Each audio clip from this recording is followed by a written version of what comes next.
Oh god. Okay. Fucking bug landing on my face. Oh, geez, that's not good. Because that bug needs to leave as we transition into the next topic. No, Yeah. he's gonna want to hear it.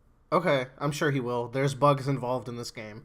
Hey. Um, so I finished Devil May Cry 5, and That's I Oh nice. also shit. finished Bayonetta 2 Ooh. in a relatively close span of time. Yeah, Willer's finishing all his action games.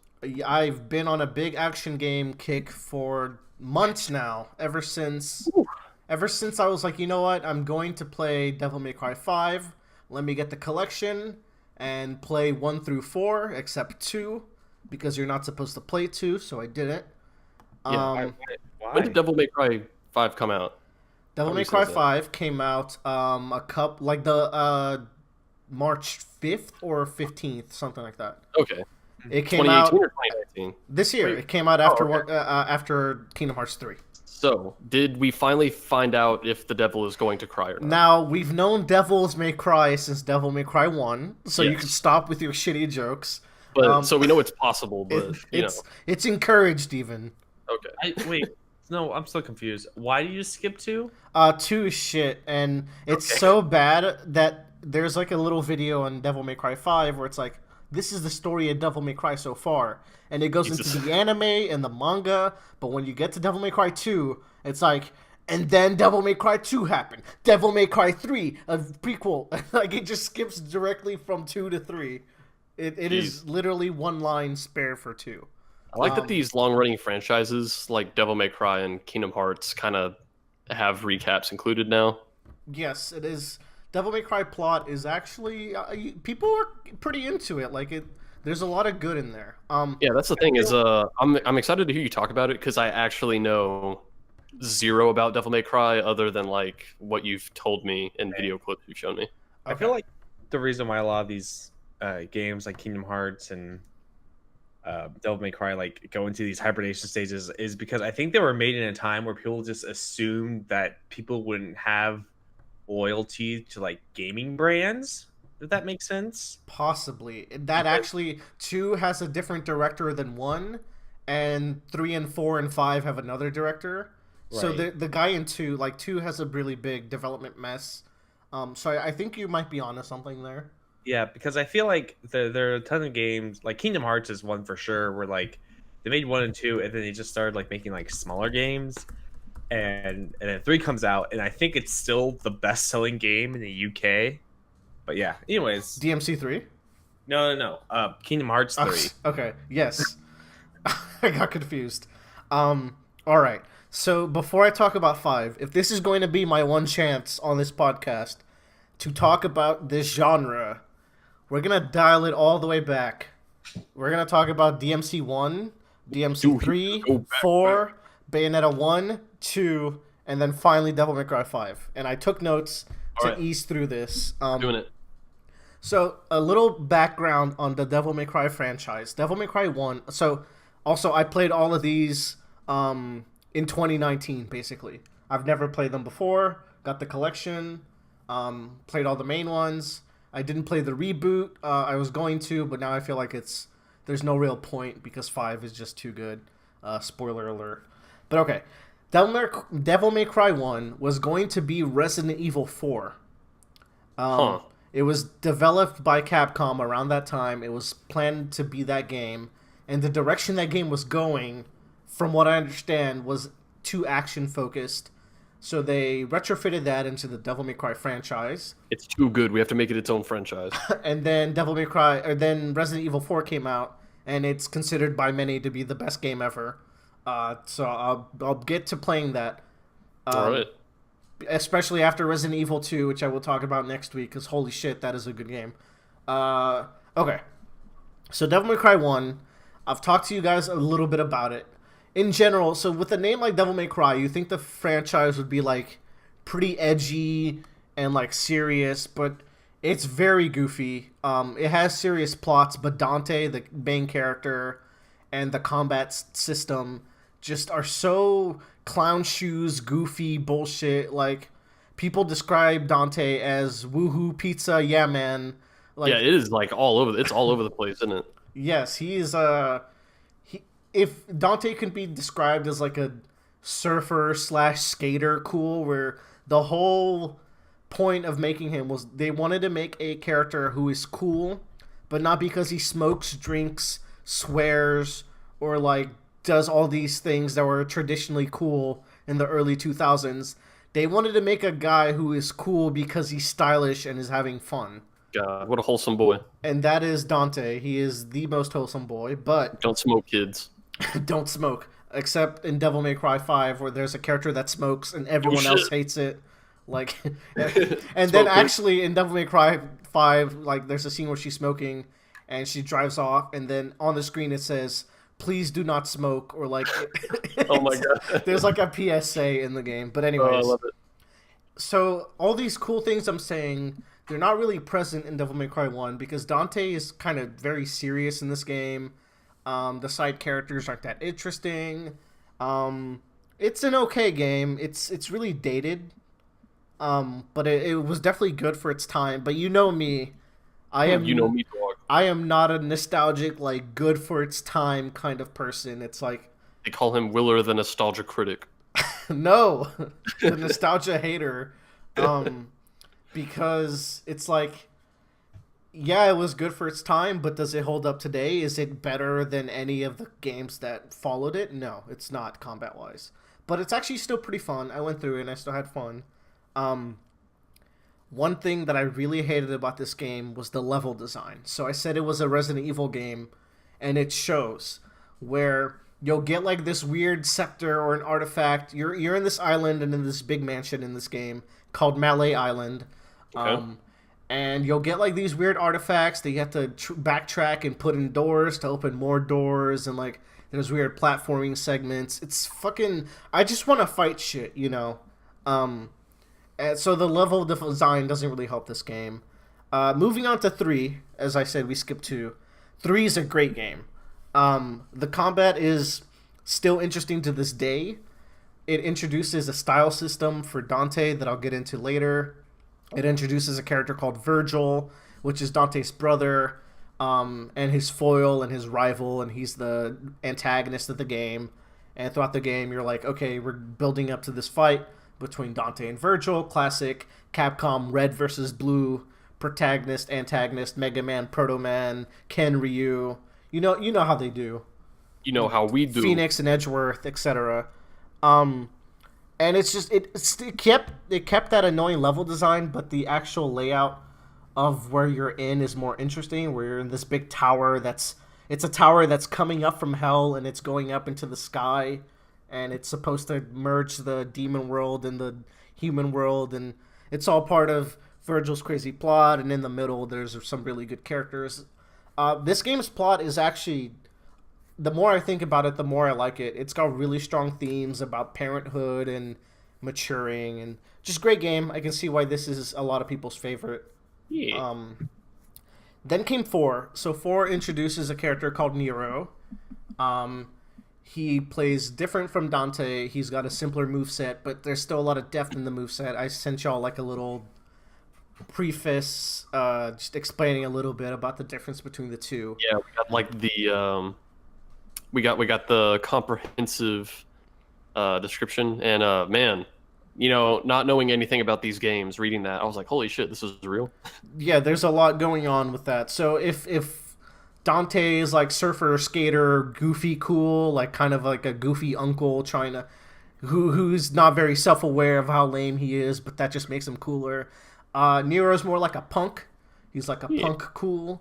And he's actually really enjoyable. He's really fun. The plot in this game is just okay, but the combat's fucking good. I was really surprised with the combat in this one. Yeah, I really that's like the main draw, right? Is the combat system. The combat system in these games are great. That game, halfway through, you stop playing as Nero and you play the game as Dante. And Dante's moveset is great. He's got a bunch of weapons. He's got a bunch of styles. I will get more in depth with that concept later, but just bringing it up here. So playing him is like he's a Swiss Army knife of a character. Definitely set the bar for what would happen in 5. But when you play the campaign as Dante, you take Nero and you take him through this path and you get to the end point, and then you play as Dante, and you go from that endpoint backwards to the beginning of the game. So you're playing all the same levels with just a few couple different twists, even more annoying gimmicks. It's literally Chain of Memories. It, I'm just fucking with you. I mean, a little bit. It's just Chain of Memories. Chain of Memories, there's no difference. He's even fighting the same bosses, except he doesn't get to fight the one like amazing boss that Nero gets to fight. So it's like, ugh. So that game has structural problems, but combat-wise, it's great. It's got 3 extra playable characters because of the special edition DLC that came out. Really fun time. I didn't delve too into it with any of these games because in the end, they're not games that I wanted to play on hard mode or anything. Where like I played my playthrough and I was good with them. I was like, if I'm gonna play one game to hard mode, it would probably be Devil May Cry 5. But besides that, I also around this time I picked up Bayonetta 1 and 2. So these games are in the same vein where they're the guy who made Devil May Cry 1 went on to make Bayonetta, as far as I understand. Please correct me if I'm wrong. I mean, sounds accurate, right? Not you. I'm not talking to you. To my Joe, almost zero knowledge. Joe, you're probably flatlining right now. You can probably do that Google search for me while I talk. Do it. Thank you. And man, like the thing about the Bayonetta series is it's probably the most quickly I've seen like a video game series turn into an instant classic. Like when the first Bayonetta came out, like you'd imagine people had been fans for like over a decade. I don't quite remember that. I remember that for 2. I just remember when it came out, people were like going nuts about it. People thought it was amazing. Because Bayonetta 1 is a good fucking game, dude. So with Bayonetta, compared to all the Devil May Cries I've talked about, I actually enjoy the combat in Bayonetta more. It's more dodge focused, and the way combat in Bayonetta works is she has a bunch of weapons. You can equip a weapon to her hands and a weapon to her feet. So you can put like guns or shotguns or like grenade launchers on her feet, and you can put like a sword or a whip on her hand. And then she also has stando power. Yes, she can use her hair to summon demons, which is part of her moveset. So a lot of the combat works with you can alternate between punch and kick, and depending on which weapons you equipped, your combo string will go differently. And the point is, you're trying to get to the end of the combo string to do a combo finisher with your stand, if that's how you want to understand it. So I think it's a really cool system. She's got an insanely huge moveset because of it, but it's not necessarily as diverse function-wise as the kind of stuff you were seeing in Devil May Cry 3 and 4, where your moveset isn't as big as Bayonetta's, but each move has a function. Like, Nero has a move called Shuffle, which is back to forward, and then you press attack, where he will do a back step and do like a golf swing, I guess is the best way to explain it. And that move has invincibility frames in the start. Or Dante has a move called Stinger, which Bayonetta also has, but it's like a gap closer, and he can teleport to people, and everything has its own function. Bayonetta just has a bigger moveset, which is pretty fun and flashy, but that is a difference between the two games.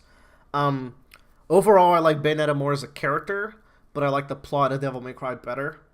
So that's one thing. And to compare 1 to 2, I played 2 really recently. I really like 1. People say that 1's combat is better because it's a little stricter with the combo system. It's not as dodge heavy. Instead, it has this. It focuses more on this system called dodge offset, where if you do punch, and then you hold punch and dodge, you will be in that same combo when you come out of the dodge. So you can do punch, kick with a dodge in the middle. It's kind of like input buffering or something. Something like that. And the way exactly, I didn't really get it at first, but then I realized Bayonetta's moves, if you punch and you hold the punch button, and say you have these claw weapons that explode in flame, like that's their gimmick, right? If you hold that button, she will start doing the flame explosion. Or if you have guns equipped to her feet, equipped to her feet, and you hold the kick button, she'll start shooting the guns and be stuck in pose until you click kick again, and then she'll do the second kick of the combo, right? That's there, so you can kind of delay your combo, and you can hold the button and have an attack coming out, and wait for an enemy to attack you while the button is held, so you can easily dodge offset your combos doing that. I don't know if that makes sense explaining it, but it's a really smart system. Yeah, I was kind of able to follow. Though, of course, I feel like anyone would have to, play it to get the Yeah. full understanding. I'll bring it over sometime and I'll show you. But the thing with Bayonetta 1 is the enemies are kind of harder to read. And this is a problem I had with the Devil May Cry series as well. And it's hard to tell what enemies are doing sometimes because of the colors and just the way that their animations go. And it's a bit frustrating. You get used to it, but it's not as immediately clear as some other games. But overall, I think I like Bayo 2 better. It's got way cooler cutscenes. It's flashier. It's a little bit. The skill ceiling, I guess, or the skill floor, I would say, is a bit lower than it was in Bayonetta 1, where it's easier for you to get into. But it's the one that made Bayonetta click with me. The one thing I will give Bayonetta 1 over 2 is the bosses in 1 are better for the most part, while 2 has better level design where it's more fight, do a little mini game, fight. One thing I dislike about both the Bayonettas is how this ranking system works, where you have a bunch of battles that you can go through, but a lot of them are secret battles. So if you don't get it at the end of your mission, your ranking goes down. You can get bronze, silver, gold, platinum, and pure platinum each battle. So you kind of have to go back through the level again. Yes, exactly, which is especially bad in Bayonetta 1, where it's a real big hassle to... Sometimes you have to backtrack to the beginning of the level after the 7th battle to get the 8th battle, or else you missed it, and if you missed it, your ranking at the end of the whole chapter will be negatively affected. So you kind of have to play the game 1.5 times if you don't get it all in the first go. Oh, dude, I get to the point where I play with a guide. I play 2 with I want to play every single battle, so I'm gonna double check this to make sure I go back, and this is kind of how I went. Yeah. All right, with all of that out of the way, I had to get that out of the way because Devil May Cry is the evolution of this genre. It is the stopping point of this genre. Yeah, this is what we've been building up to. This is what their game design philosophy has culminated in. And to talk about 5, it's just pure insanity.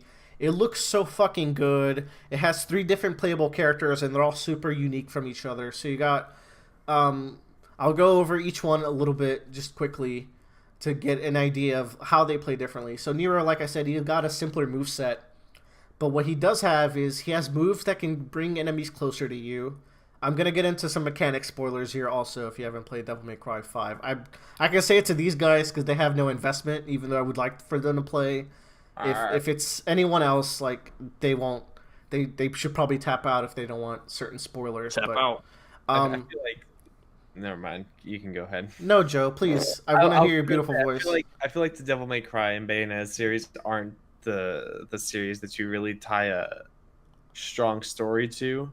No, but mechanic spoilers though are big deals in this game. Yeah, because it's whenever you see a new weapon for the first time, you're like, oh my god, this is so cool. They might not want to be spoiled on that. Yeah, and there's stuff over that. So with Nero, if you press there's a button that revs your sword and it gives you meter, which lets you do stronger moves, basically. If you press the button right as you hit an attack, or after you finish an attack, you get 1 bar. If you do it frame perfect, you get all 3. So as you're swinging your sword, you're revving your sword at the same time, and you're trying to time it. Meanwhile, you're doing all the inputs for your moves, and this is the spoiler. He has a thing called Buster, which is like a stand arm, which will let you do a grab on an enemy that's stunned, and most small enemies can just get bustered, and he does cool wrestling moves, and you can mix that into your combos. He's got an arm system where each arm does a different thing. Like I said, he can ride one of his arms like a rocket. One of his arms is Mega Man's Buster, since it's both Capcom. He even jumps like Mega Man. They each get a super that they can use, which breaks the arms, which then cycles into your other arms. So you get a giant beam, or you get to stop time like Zawardo, stuff like that. So just immediately, he's got a lot of going on. It's just he has 1 weapon and a really strong gun, and then all these extra things for you to spice up your combos. Because Spicy. At the end of the day, this whole genre is built on you doing cool combos, and you actually get ranked for how intricate and how much you mix up your combos, basically, and how little you get hit and stuff like that. You have a character called V, who's the new character, and like I said, basically one button controls a panther, the other button controls a bird, and you use those to attack, and he's controlling them, so you're trying to move him out of harm while you control the two animals, and it just works really well. He's got the smallest moveset of the bunch, but it's a really fun one to play, and he's probably the easiest to play just because once you get used to it, you can do so much crazy shit with him. And the way it works is you can knock enemies down at 0 HP, but then you have to kill them yourself with your cane. So one way he can do this is he can teleport to people and stab them with this cane, or he can do like summon a bunch of like canes that rain down on enemies for like some of his meter.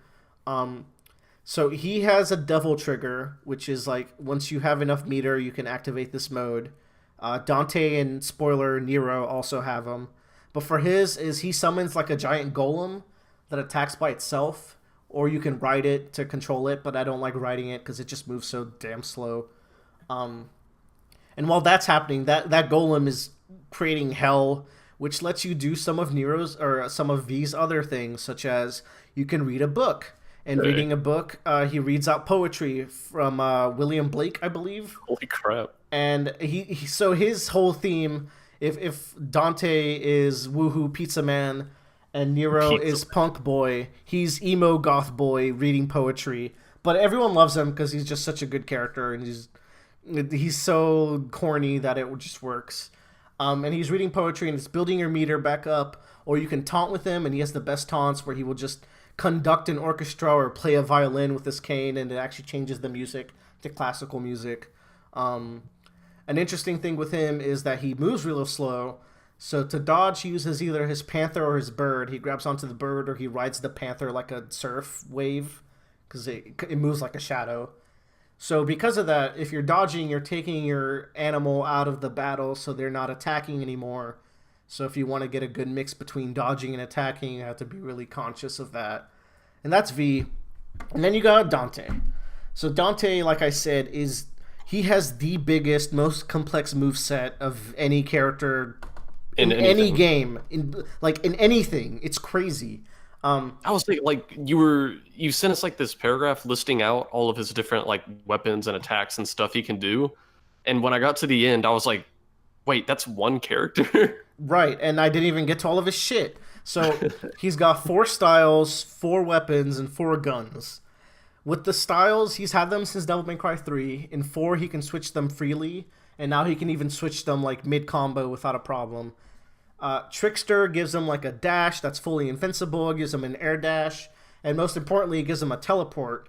If you press forward and the style button while you're locked onto someone, you'll teleport right in front of them, which melds really well into his combos because unlike Nero, he can't bring people to him. So what you do is you knock people away and you teleport to them and you keep the combo going. That's one style, that's Trickster. You have Swords Master, which with the style button, now all of your weapons have different moves. So I'll talk about some of them later. He has Gunslinger, which gives his gun different moves. And then he's got Royal Guard, which lets you block with the style button. And if you time a block perfectly, you get a ton of Devil Trigger meter, you get a ton of style, and it doesn't cost any Devil Trigger meter, but if you hold the block, it starts slowly draining it. So it's like really perfectly balanced that way. It's easier to use. It used to, like, I used to hate this style, but now that you can just hold it and like you just have to manage your resources, I actually learned how to use it. That was a really good choice on their part. Devil May Cry is a resource management game. Hear that, Joe? It really is, Joe.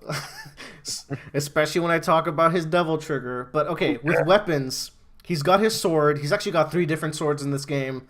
But in the end, you're going to be using one of them, which gives them like little summon blades as well as you're fighting. Really standard moveset. It's always good.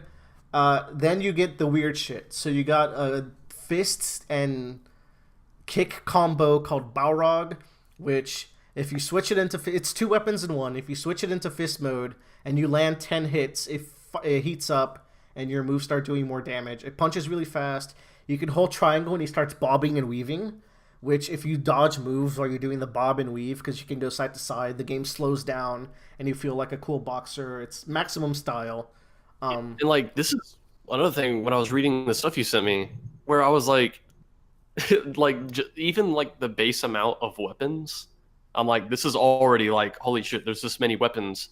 But then you get into it, and each weapon has like multiple different weapons within it or play styles, and you're like, holy shit. Exactly. So I was talking about Swordmaster, right? That gives each weapon and you like more attacks as well. So now with the fist portion, you can do like a hurricane punch. You can do giant shoryukens.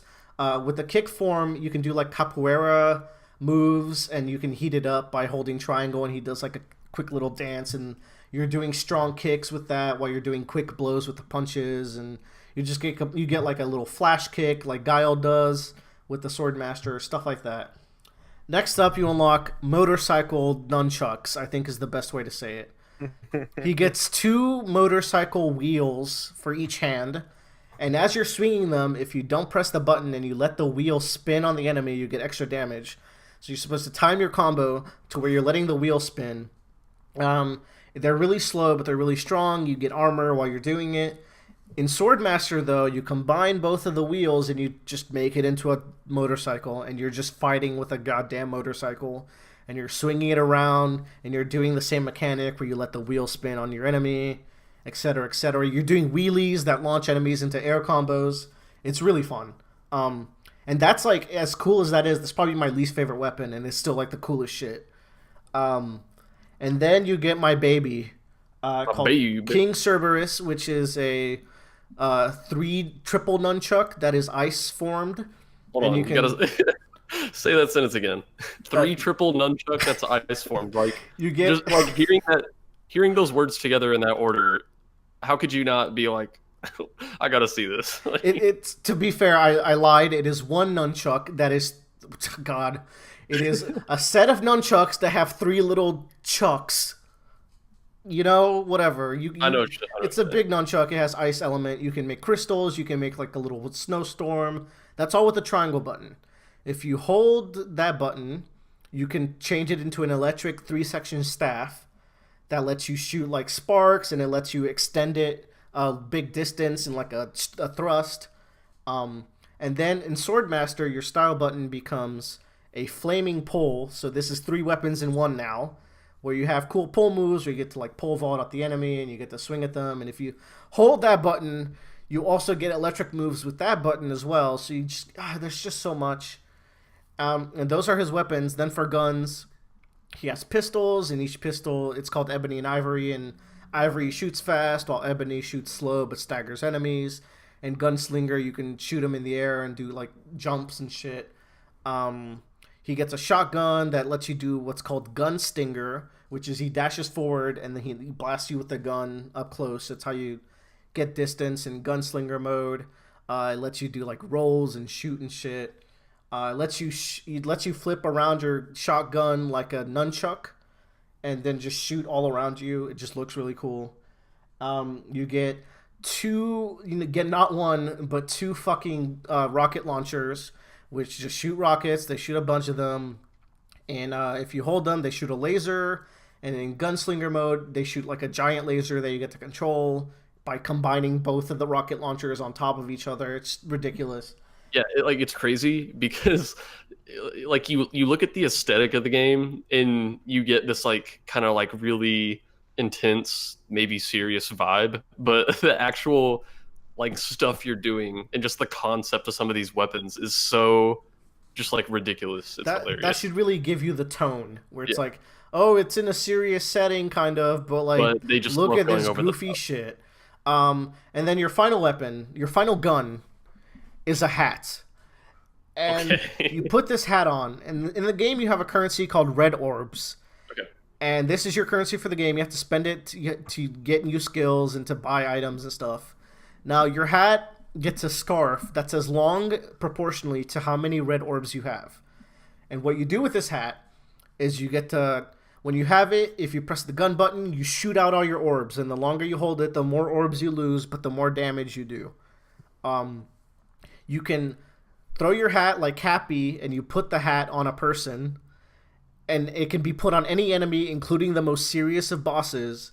And now if you hit that enemy, you get more red orbs out of them. So suddenly this weapon where you're using red orbs also gives you more red orbs. So it's a good way to farm, and it's high risk, high reward. Because if they hit you while they have the hat, you lose the orbs. It's just really fun. It has different... It can shoot down red orb meteors. It can summon like a stand that's wearing the hat. It's like a little ghost that shoots like a turret. And that's all for the Dante part. I say that's all, but like I went way too long. But it's just there's so much to him. There's a lot to talk about. It's really, if I'm going to do this justice, I feel like Devil May Cry fans would be very angry if I didn't acknowledge how cool all this shit is. And you mix them all together, like you get your Trickster to teleport. Gunslinger's my favorite, even if it's hard to use. Swordmaster gives you a bunch of cool attacks, etc. You got all that. You got a game with a good plot that's full of fan service for the series. You got really good enemies. I complained about the enemies being hard to read, but these are pretty good. They have a lot of depth to them. The one flaw of the game is the environment's kind of boring. It's pretty samey a lot of the time, but it looks very pretty. Difficulty modes are good. This is the one where I'm still playing it. I was playing it before the podcast started, or I'm actually playing the difficulty modes. I beat hard mode. I'm currently in a mode called Dante Must Die, where enemies have 800% their normal attack and health. That mode kind of fucking sucks. You don't want enemies to be damage sponges. Like it, I'm still having fun, but I want to unlock the difficulty after that, where enemies have normal health, but they kill you in like 3 hits. I feel like that's more my style. Yeah, that's probably the kind of thing I'd go for also. So when I said, but even the standard hard mode is like perfectly balanced. They do something cool in the hard modes of these games, where they vary up what kind of enemy spawn in certain places. So, oh shit, first mission you're fighting one of the really hard enemies, and like they completely remix every battle. But also, especially bosses, they get brand new moves, and I really like that. The final boss of this game might be the best boss of all time, at least in an action game for sure. I'd probably put Mother 3's final bosses above it from like an emotional level, but like this is, you know, it's fucking Mother 3. You know, we'll talk about it one day. I know. But right below that is this final boss of this game is fucking nuts. Wow. Yeah, it's that. When I said that this game made it into my top 10, like Bayonetta might be top 10, top 20. I'd have to reconsider it. Devil May Cry 5 is definitely top 10 for me. Like people don't realize that Willer saying a boss is like the next step behind Mother 3's final boss is like the highest praise something is going to get. That means I just put him over Xemnas and Xehanort. That's how good this boss is. Which, okay, I said all of this to praise this game because I really needed to. I really want y'all to know that I'm not just talking about a cool game. I'm talking about something monumental here, where it breaks into my top 3, and Jeez. It's that important because the combat system is so good. It's a coveted position. That it rivals my favorite combat system of all time, which is Kingdom Hearts 2. And so this is where I'm going to lose so no matter if you came here for Bayonetta talk, no matter if you came here for Devil May Cry talk, this is where I'm going to lose everyone. Everyone's like, you like Kingdom Hearts 2? Recoded was way better. Okay, that's not. No one's gonna fucking say that. No one's gonna say that. Let me just defend my position here. I knew it would come down to this, but Kingdom Hearts 2 level 1 specifically, and to a lesser degree, Kingdom Hearts 3 critical mode also should be in these talks because it's a really good difficulty. It's probably below both Bayonetta 2 and Devil May Cry 5 easily, but it's worth mentioning. Really satisfied with the critical mode for Kingdom Hearts 3. It's freaking great. You die so quick. It's perfect. It's so good. And unlike that game's level 1, you still do damage. So level 1 Kingdom Hearts 2 is so perfectly balanced, where you always do great damage even though you're level 1. There's no grinding because you can't level up. So it isn't character action game because you can't just... It's more of a character action game than Devil May Cry 5, because in Devil May Cry 5, you have an item called gold orbs, which you can just use after you die, which instantly revives you in the middle of a fight. And it's your choice not to use it, but it is totally there for you to cheese. Which is good because people can struggle with these games. But Yeah, like, some people. I used it. Like, I had a boss at like 1%. I was like, you know what? It reduces your rank to where you're not going to get an S rank. But like, I'll come back to that boss later. I just wanted to get on to the next mission. Yeah. So I did use it. So it's good that it's there. Kingdom Hearts level 1, you're going to learn these fucking bosses because they're going to kill you in 1 to 2 hits. And See, this is how we get the listeners. We tell them it's a Devil May Cry talk, but I tricked them, Bradley. I did it. I got him 30 minutes in. It's so the thing is why this rivals that game. Kingdom Hearts 2 for me is a low complexity as far as your input, but it's high complexity in your decision making. I would say Devil May Cry 5 is kind of the opposite, where your inputs, you're like, I'm doing crazy shit with my fingers that you don't understand. I'm switching styles and weapons and revving Nero's sword and controlling a cat and a bird. Okay, there's a lot going on.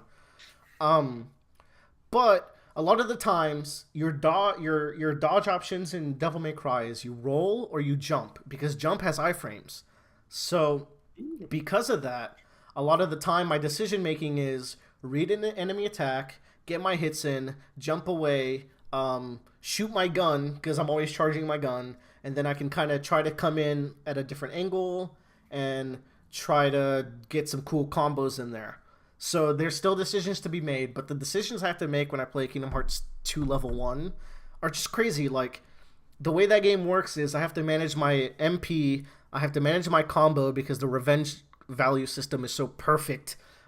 This isn't my official Kingdom Hearts 2 talk. I'll have to do it later, but you guys know what I'm talking what about. What we're trying to say is Devil May Cry is almost Kingdom Hearts 2 out of 5.